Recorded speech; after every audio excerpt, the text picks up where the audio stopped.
My name is Angela. I'm a wife, mom, writer, and photographer behind the blog Crown and Countryside. Join me on my quest to create a slower life with natural food and homemaking.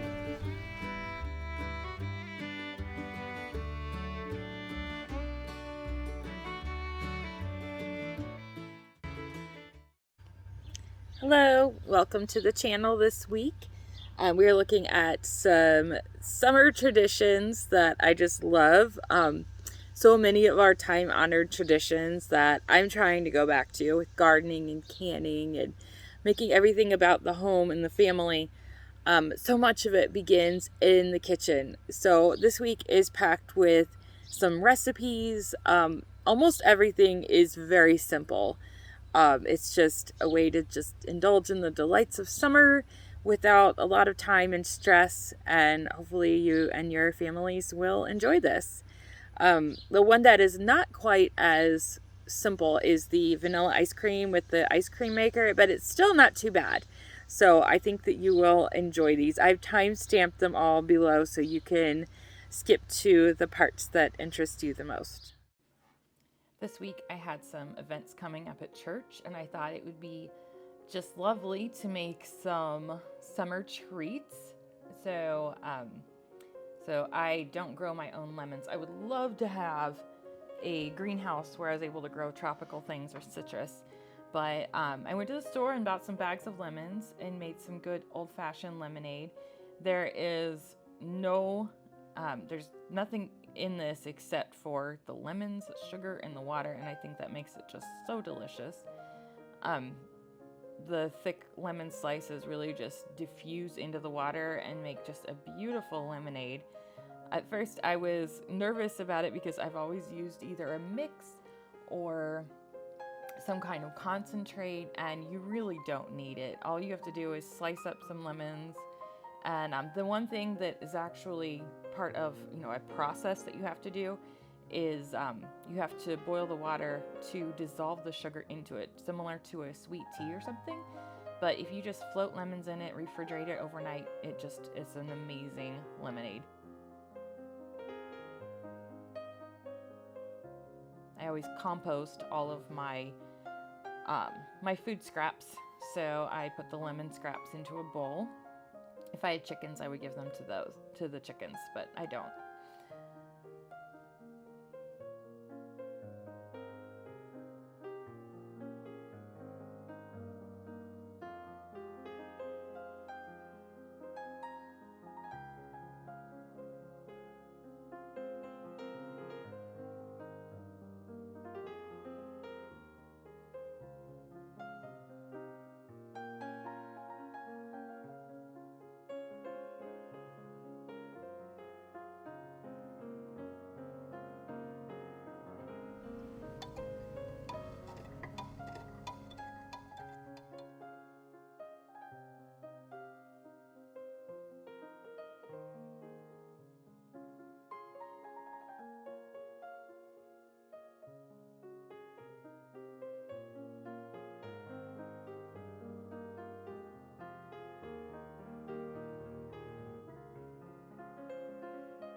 This recipe can only be attributed to a woman that had too many eggs and too much cream and maple syrup because it is just a delicious coffee recipe.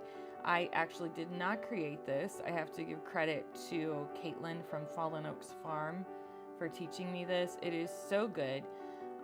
The way I edited this, it looks like I made just 1 cup of coffee. However, with that amount of maple syrup, I recommend doing 2. So this is actually enough for 2 cups of coffee, but it's an egg yolk, it's heavy cream, and it's maple syrup. And if you have a cow and chickens and your own maple trees, which is just goals, this is just an amazing coffee to make. The times I've had it, it's just so good, and it's better than anything that you could get at a coffee shop. It's just so good. I just put my immersion blender into the mason jar and whipped it up there until it made like a nice foam, and then I added the coffee and blended it again. I kind of spilled a little bit there, sorry. But it makes such a beautiful morning coffee. If you didn't have any cream, I think you could probably do it with milk, but this is just so good. I do recommend though, I hate using just half of an egg if I need the whites or the yolk. I hate throwing the rest of it away. So if you're going to do the popovers, which is the next recipe in this video, I would just throw the extra egg whites into the popovers because it's only going to make them fluffier, which is just delicious and wonderful, and all things good.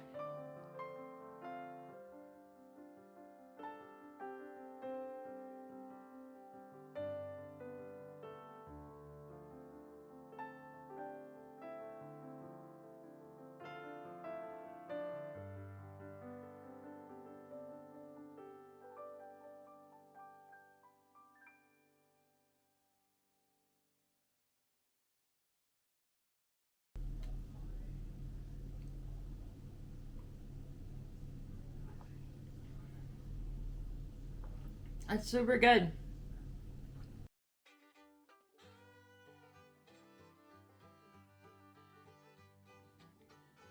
I've been making these popovers since I was about, I would say maybe 13. And I actually got the idea from the 1940s Little Women when Elizabeth Taylor says, "Oh, popovers," when they have their Christmas breakfast. And so when I was a kid, I was like, I want to try that. I don't know what a popover is. So I looked up a recipe and decided to make it. I don't think my mom or anyone in my family was really, if they knew about them, they didn't really make them, but I kind of introduced the idea at the time. Now this recipe says to mix it until there are no more lumps. So if your butter is not soft enough, you're going to have to really whip it. But if you use a good softened butter, it will be an easier process for you. So mine has a few lumps in it. However, you can't really mess these up. So even if your butter is not totally integrated, they're still going to turn out just wonderfully. So I don't have a popover tin. I've never had a popover tin. I've always just made it in a muffin tin. And honestly, I don't think it makes a huge difference. I learned recently that popovers are the same thing as Yorkshire pudding. And Yorkshire pudding is a quintessential English recipe. But the only difference is, I think, back in the day, an American woman decided to make Yorkshire pudding, but she didn't have any beef fat because in England, they use beef fat, and in America, they use butter. So I think this American who put this popover recipe together decided to use butter. And now we have 2 different recipes for almost the same thing.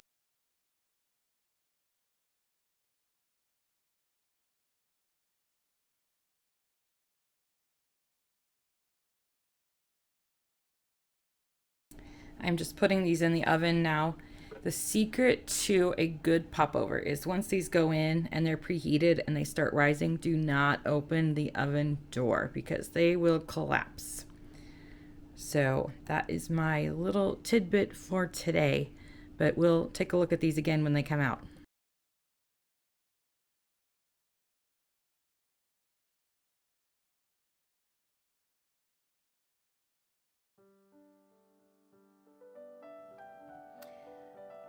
I'm about to make ice cream here. I had never done a custard-based ice cream before, and I was anxious to start. This is another one that calls for egg yolks, so you'll have plenty of sky-high popovers.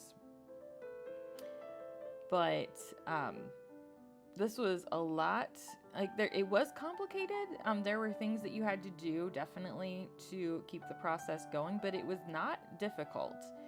The biggest thing was when you're making the custard base and you have the two saucepans going at the same time.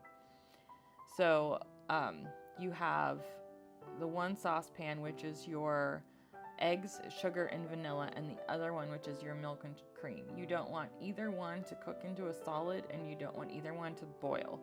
So you have to kind of simmer both, and then you'll see in a minute the way you combine them. You have to be stirring one and pouring the other at the same time, which requires a little bit of finagling.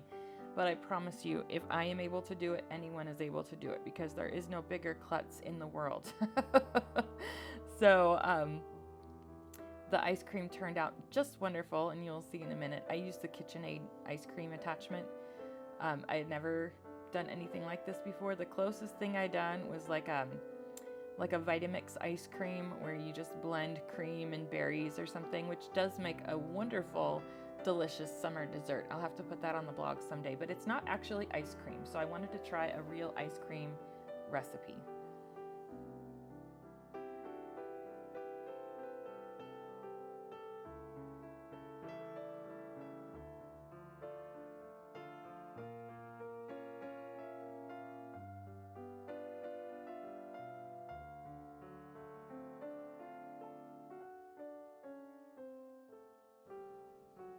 Now that I have the vanilla base down, I am excited to try other flavors. It would be really fun to do different additives and things, different, chocolate and caramel and just fruit, maybe just all kinds of different ice cream flavors. I think that's going to be really fun.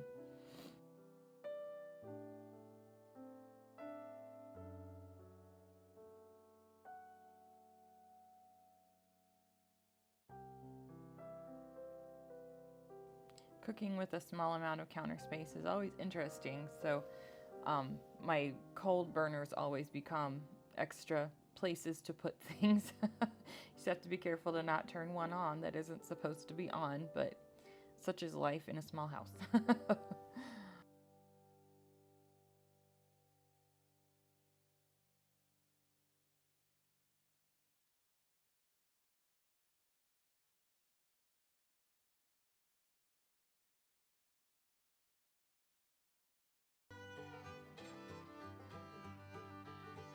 So this is turbinado sugar. I'm a fairly big proponent of using whole sugar. Some of my Instagram commenters have mentioned coconut sugar to me, and honestly, I haven't really used coconut sugar a lot, but it's a great idea because it has a low glycemic index. Turbinado sugar is one of the forms of raw sugar, where before they divide it between the white and the brown, they strip the white sugar and bleach it, and then to make the brown sugar, they put all the things that they stripped out back in. And I just think that's a little bit silly. You might as well just not strip it and use the full amount. And I think it tastes wonderful. And it really, I haven't noticed a big difference in my cooking to use that instead of white and brown sugar. So I have on the right side, the saucepan has the eggs, sugar, and vanilla, and on the left side it's the milk and the cream, and you have to keep both of them going at the same time. So that's a little bit, you just have to be vigilant. It's a little bit of an ordeal to keep tabs on both of them, because you don't want to cook the egg, you don't want any kind of, solids in your ice cream, obviously. So you want to keep them both at a low simmer. And so there's a little bit of the time here I have 2 spoons going at the same time, just trying to make sure nothing sticks to the bottom of the pan or heats up too much. So I have my heat on low or low to medium, So it's not super hot.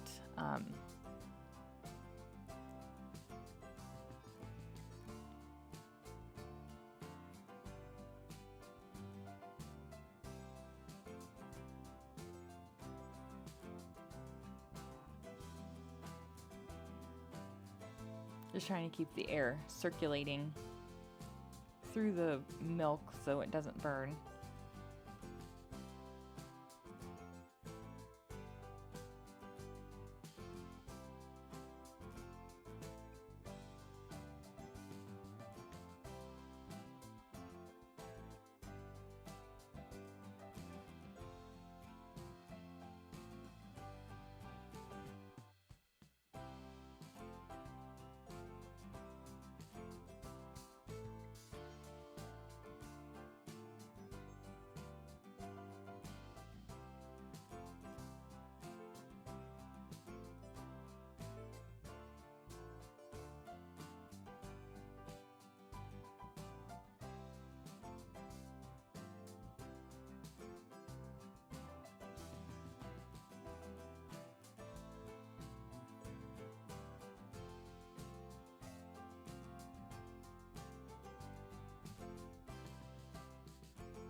Now this is the part that's probably the most, requires the most coordination, which I don't have a ton of, but...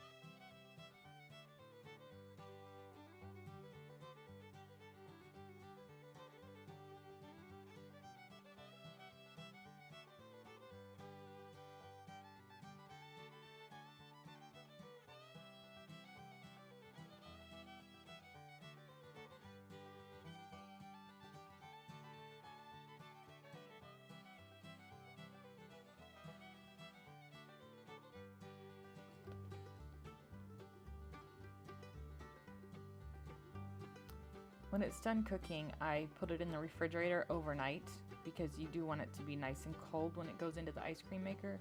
The bowl also has to be cold, so that was in the freezer for a good 24 hours before. Pouring it in was a little bit interesting because there's not really a good spot for pouring, but that's essentially what you're supposed to do because the ice cream maker has to be churning when you pour it. You can't pour it in and then put it into the ice cream maker because if it freezes to the bottom, then the churner won't be able to churn.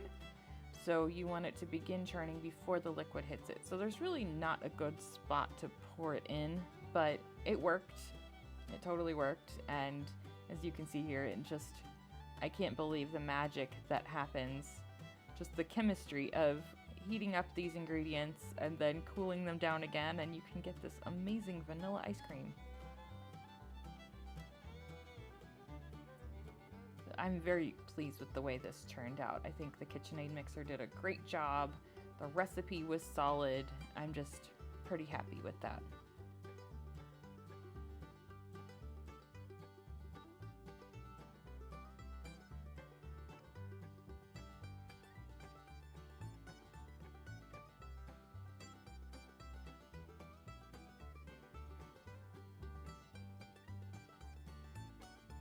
I couldn't believe when I pulled this out just how amazing it looked.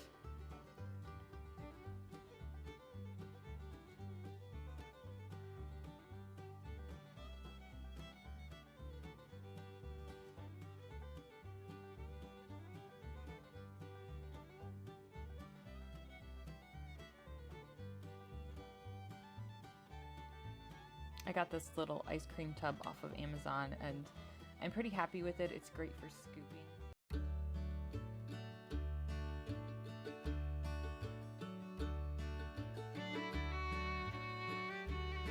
See you next week. Bye.